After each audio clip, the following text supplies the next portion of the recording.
Hi guys, I've had a heck of a time trying to get this video put together, and it is going to be a whole bunch of splicing because it has been the craziest week you can imagine. And I'm sure that comes as a great shock to most of you. Let's face it, did you expect anything else? So anyway, there's a lot to kind of unpack in this video. And to quote Inigo Montoya, let me explain. No, there's too much. Let me sum up. So I'm going to give you a brief couple of Q&A questions at the beginning and then fill in the rest with some other things that have been going on this week. So the first question that I had a lot this week was people who saw that other video, the last video, that had a lot going on in it, were like, a couple friends, like, are you sad? Are you okay? Like, you kind of came into some craziness there. So the first question is, yes, we're doing great and actually super happy. And this is mostly what we were expecting. There's a lot that's unexpected, but we expected. It's not that we didn't expect crazy things. We didn't know what crazy things to expect.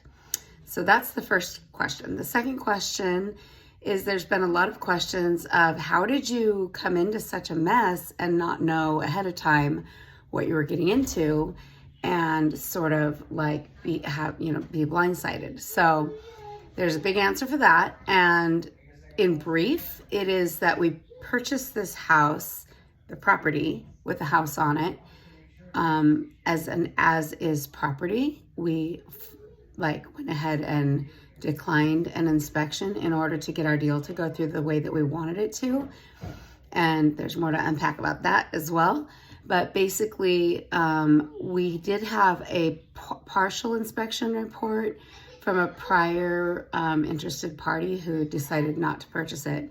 So we did have a little bit to go on. It wasn't completely going in blind. And we had friends who had taken a look at it locally, and then we actually saw it ourselves. So in brief, this house and property, it's 8.5 acres with a 2,600 square foot house on it that is 100 years old. And it went on the market in March of last year for $950,000. And then because it is clearly a immense fixer-upper, that price dropped and dropped and dropped month by month. Also because interest rates were rising concurrently. And so that kind of became a nightmare for the people selling it. So basically, by mid-year, it had gone down to $500,000, and they received an offer on it. And the man who was making the offer did a full inspection, which we were able to get the photos from, not the report, but some of the photos. So we saw some of it up front. But anyway, the inspection revealed to him that he was a DIYer and that it was too much for him to take on, evidently. So he went ahead and backed out. And then when he did, it went back on the market. It had been pulled from the market and went back on the market for a lower price, like $450,000. I may have these numbers and dates off a little bit, but in just, that's what is going on. So when it was on the market at like the $450,000 mark, Rob sent it to me, sent me a Zillow link. And this is a little funny side story, but I was like, that is the top of our price range. And it is a complete overhaul. There wouldn't be a penny left to do any renos on it. So I was just like, are you out of your mind? And we kind of had a funny laugh about that. So then the second set of pictures, they pulled the whole listing and put up a second set of pictures that, he's a guy, he didn't really notice that it was something different. I'm very detail oriented and I notice specific things, especially about old houses. So he sent it to me again, like a month later. And when he did, I was like, that's the same house. Why are you sending it to me again? It's at the top of our price range, and it's a total disaster. We can't reno that. So after that, he sent it to me the second time. I think he sent it a third time and still didn't realize it was the same one. I was like, dude, this is the same house. And then he was like, really? Seriously? Are you sure? And I said, yeah, I'm sure. So then it became a joke. And then he started to just randomly send it to me just to get under my skin. So I would be like, stop sending me that. It's not happening. And he didn't really even want it that bad. He just kind of wanted to keep, you know, tossing it my way. But I do think there was something kind of prodding him because there was something kind of special about it. And I hadn't caught on to the acreage because all I saw was a house that was a total reno with a price. I didn't really look at the acreage. And so there were other properties we had been looking at, maybe that had like a very small house on it, on a lot of property, but they were further out from town. This is right down in downtown. It gets high-speed internet. We're on city water, city, you know, things like that. So that's kind of nice. Anyway, there were things that were draws to it, but it was still just too high. Well, then over time, you know, he'd kind of worn me down with that. And at some point, the house went on the market. I mean, like the price had gone down to like $329. And then it became kind of interesting to me. Then I was thinking like, well, at this price, maybe we could do some changes and stuff. So we decided to fly out in December to look for houses here. And that was kind of on the top of our list of ones we wanted to see. So we met up with the realtor to go see it that first day. And we were incredibly prayerful when we came out here. We couldn't really afford the time and money and effort to come out and look without having the Lord's help in that process. And so we really put it into his hands and felt like we had been led up to this point. So we needed to really just say, okay, where's the next step? So we went out to meet at that property as the first place we were going to. And we were there a few minutes, about 10 to 15 minutes before the realtor. And we stepped onto the land and both of us just felt that we knew this was it. This was our home. And then the realtor arrived and then we went inside, and as usually happens when you receive a revelatory experience, then the negativity came in and we looked inside that house and we're like, we can't do this. I don't know what we're thinking. This is way too involved. There's too much to do. I don't think we can do this. But we just had that nagging feeling this was it. So we went back to our hotel, we prayed about it. We were supposed to go see other houses and we both just knew that we weren't going to, that this was going to be the one. So we told the realtor we wanted to put in an offer. She kind of thought we were nuts, I think, but she was an amazing realtor and was willing to be like, okay, well, I'll do whatever we can to work our magic.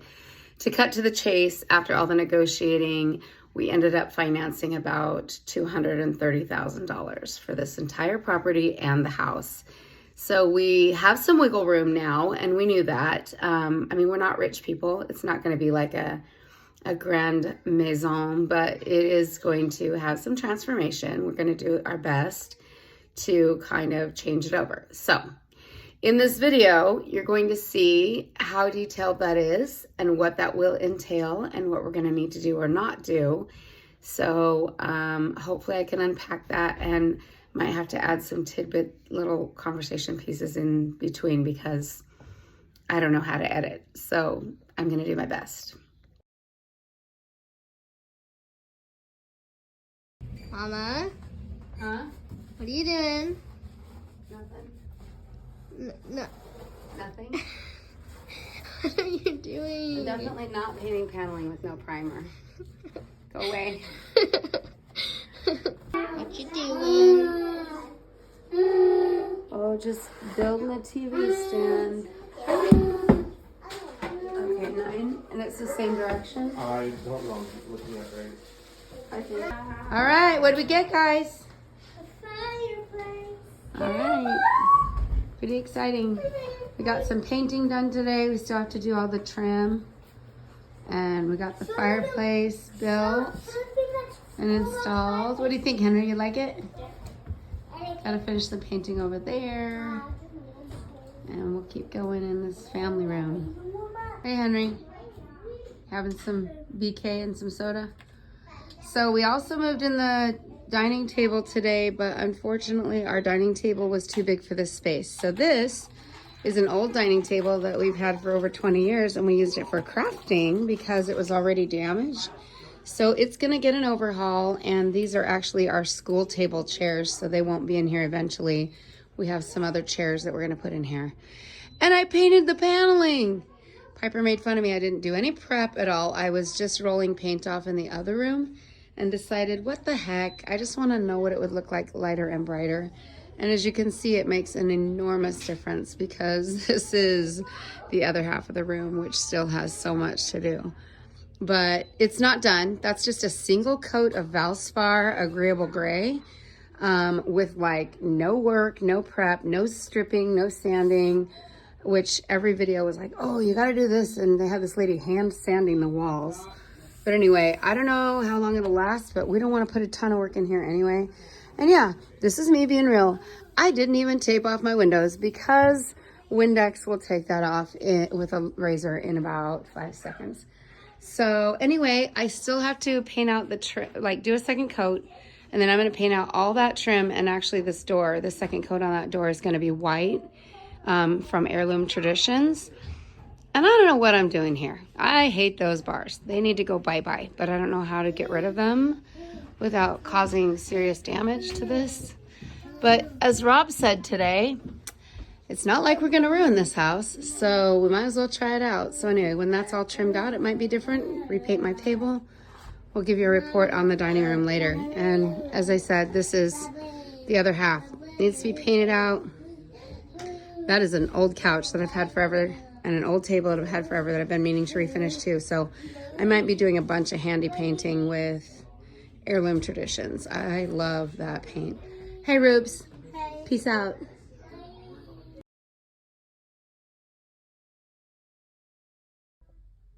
This is one of my favorite things. Love these.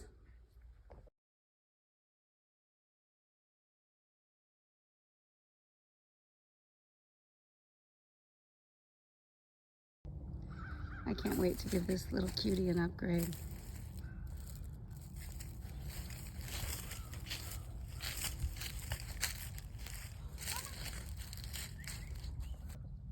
I absolutely love the offset of our driveway and the circular part. It needs a little bit of TLC, but it's pretty great. How cute could this little thing be with a little bit of, you know, care? Also, succulents, Hayden, your favorite. These are super fun.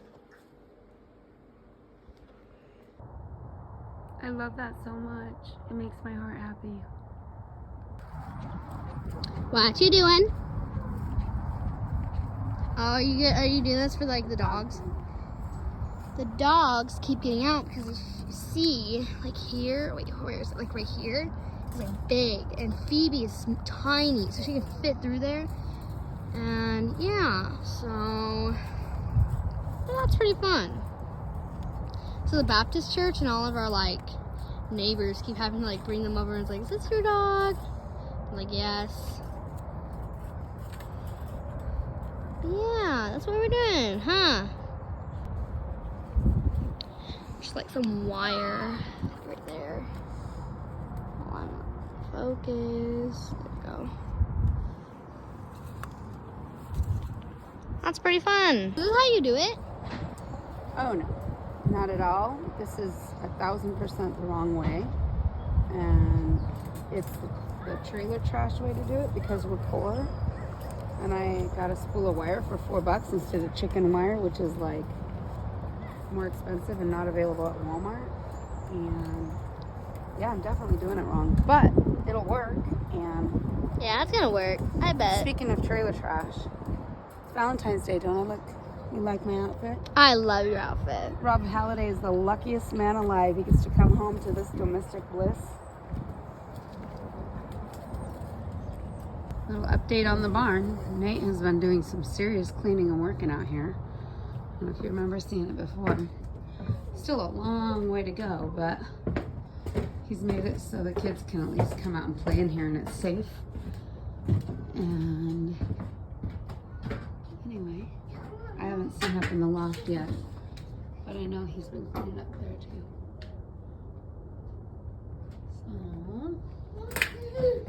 So, you like the barn? Yeah. So I found these inexpensive ceiling tiles. They're supposed to be for dropped acoustical ceilings. And I found them on Amazon for pretty cheap. The lower walls in the family room were actually really uneven and kind of messy, and I didn't want to get in and have to sand them all the way down. So this was just a really quick and cheap solution. I just glued it on with E6000, and they went up real fast, and they're really not coming off. They're really, it's a really good glue. And once they're painted out and caulked, I think it's gonna look pretty decent and be a quick solution for messy walls. Another thing I wanted to note is how uneven those walls are, because that is the portion of the house that the floor is sagging really badly in. So it's actually remarkably uneven, but we kind of did an optical illusion by making them square up with the molding above it, and it actually looks pretty good and will look better once it's painted out white. So come and check back in to see how that turned out.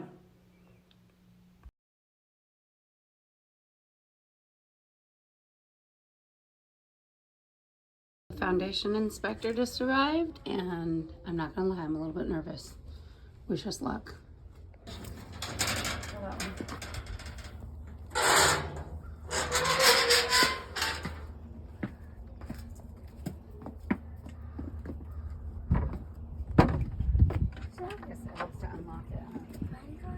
Is my light working? Yeah, it's working. It's not very bright. Can you turn the light out? Yeah. Click on it. Oh. So we had a foundation inspection yesterday, and a couple things we learned. A lot of things we learned. So if you'll follow with me for a second. This is our heater. A couple things to point out. This is the heater that's in the floor upstairs. And I'll show you a cutaway of that, hopefully. I don't know if I can edit that in, but what is right above that, if you come over here, Piper, is this beam. Is where? Oh, that beam? Right. Yeah, so this beam right here, sorry, trying to get a light on it. See that big beam? And then back there you'll see there's another big beam. Anyway, here's the thing to note. This is something new we've discovered as of today. We've been calling a portion of the living room the box. It's just the living and dining room. And this beam runs right under one end of it. And this beam runs right under the other end of it. They're massive beams. And then if you look, when you get in here, this is the beams that are running across it. They're just like rough hewn logs. You can literally see like the hand cuts that have been made to carve these out. Oh, there's a nice big spider there. And if you look back in there, you can really see them. So what we discovered is what I've been thinking all along, that this portion of the house is much older than the other portion. And if you look, sorry, a little bit messy over here. If you look over here, you see a different style. So what we're figuring out is the box is actually pre-1900. We were told this house is 100 years old. It was built in 1923. And what we found out is that this actually is the original part and is probably Civil War era.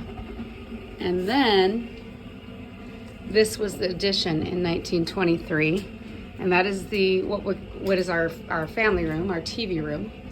So a couple things we learned is you can see back there, there's no crawl space at all for them to get in and fix the foundation. So there's good news and bad news. The good news is it's totally stable, very safe. The guy said these massive beams are not going anywhere.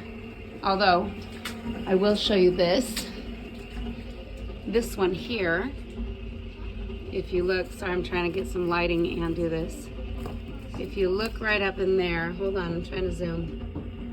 That is actually rotted out in the center. You can kind of see that.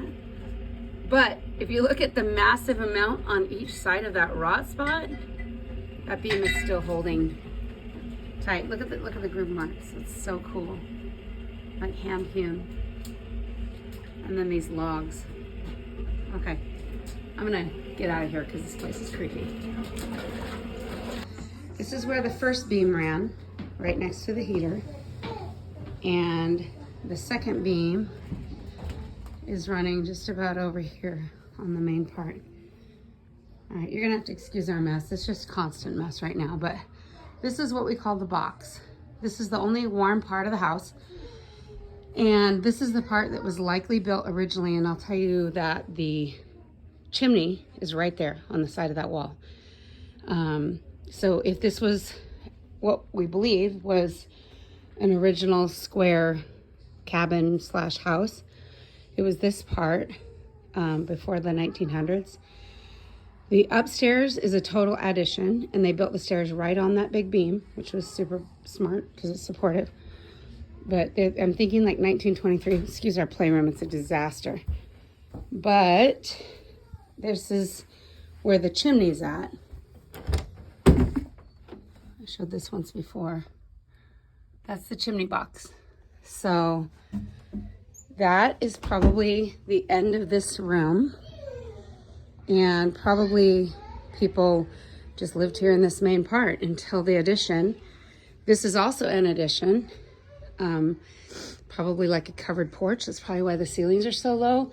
And if I look throughout the ceilings, the electrical, everything that's been added in this portion and that portion and out through the laundry room, those are all the same era of the same build. Then we have the breezeway and the garage, which were obviously later.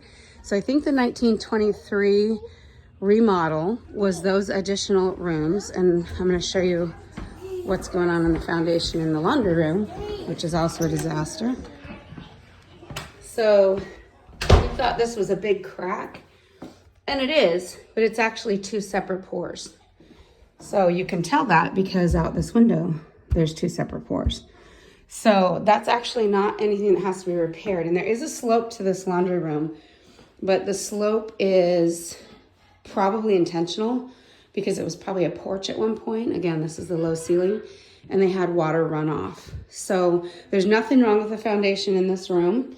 And the good news is it should be easy to pull up this linoleum and kind of just repair this floor for a short-term solution. And I'm going to address the other portion in a minute about what our plans are going to be. But basically, there is some cracking. You can see the settling and cracking out there. So that settling and cracking is going on there. And then what you see is a significant amount. Hold on, I'll get down this little ramp. There's a lot of places where there's been some caulking done because of the settling and the sloping of that. And this is really bad right here. You can see this is actually all filled and painted over right there. See how thick that mortar is, that repair, and it's thinner as it get farther away. So there has been some give on the foundation, but this part is built a lot lower. I mean, it's right closer to the ground than this other portion that's kind of up on a taller space. So what does that mean for us? That's a good question. So we've had some big decisions to make all along, and now we really have decisions to make. And what we've been back and forth on a lot is this house is awesome. And I'm always about, I love old things. I love old houses, and I'm always about salvaging them whenever possible. But it's just not feeling like that's very reasonable with all the work. So we found out the estimate. The bad news is, I said the good news is it's on stable ground. It's not going anywhere. So we have a while to make decisions. But the bad news is, if we have it done, it's about 50 grand, which is about half of our budget that we wanted to use to remodel. We weren't planning on much more than that. So that doesn't sound enticing to me. Of course, it would be forever. It would be a permanent solution, and they would guarantee the work for a lifetime and all these awesome stuff. But essentially, they would have to rip up all the floors and go in from above, which is a good thing because one of the problems we have is the floors are too high. And another thing that's going on is our HVAC is in the floors. So, or portion of it. We have multiple types of air conditioning and heating in this house. Actually, no, there's no air conditioning. That's another thing. We'd have to add air conditioning. So all told, it looks like and feels like a massive amount of money, because in order to get started on the foundation, we would first have to do, like if we're ripping up the floors, go ahead and redo the HVAC. Then call in the foundation guys and have them do it. Then replace all of our floors.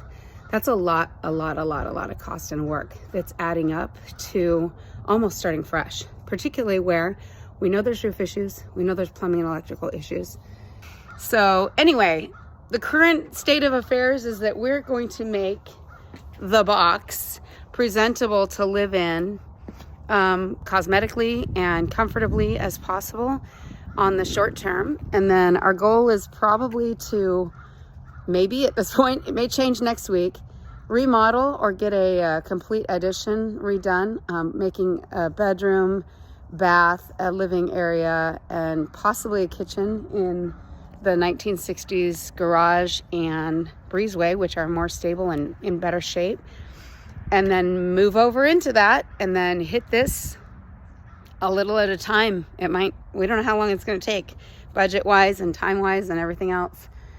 But we just love where this sits on the property. We could build another house at the back, but the setback from the road here is just ideal. We love this driveway.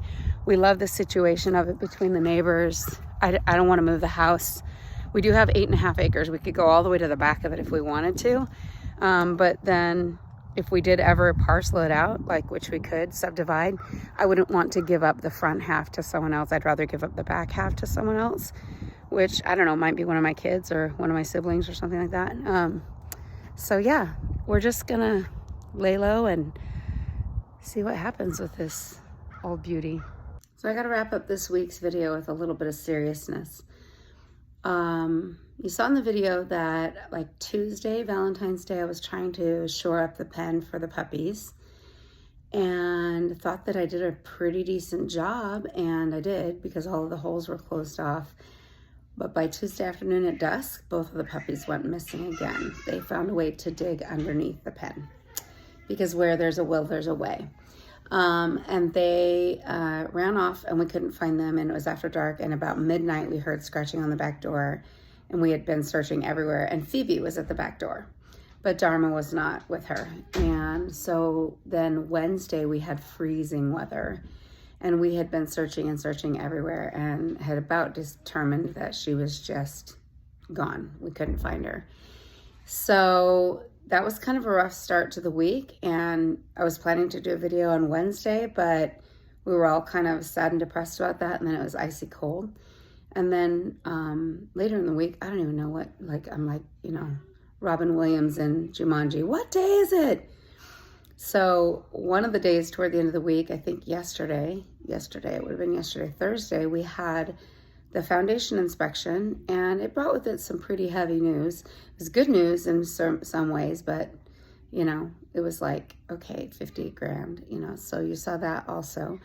So to round out the week, just today I was just getting started. I've been waiting for my Heirloom Traditions paint to arrive so that I could redo the cabinets in the kitchen and paint the lower half of the faux wainscoting in the family room and some stair rails and things like that needed a better heavy-duty chalk paint. So I was super excited to get going with my projects, and just as I started painting, the kids were like, what's going on in here? And we had sewage backing up through our toilet and in through the shower downstairs. And so I got on the phone and called the plumber who came out last time. This guy's amazing and has taken such great care of us. And well, as it turns out, he said that the septic is full. Well, we are completely new to septic. So I was like, and we were told before we bought the house as is, we were told that they had just had the septic drained like recently. And there were just 2 people living in the house. So that shouldn't have been very full. So I got on the phone. Of course, this is at 4:50 on a Friday afternoon, and cannot get anybody to come out at least until tomorrow.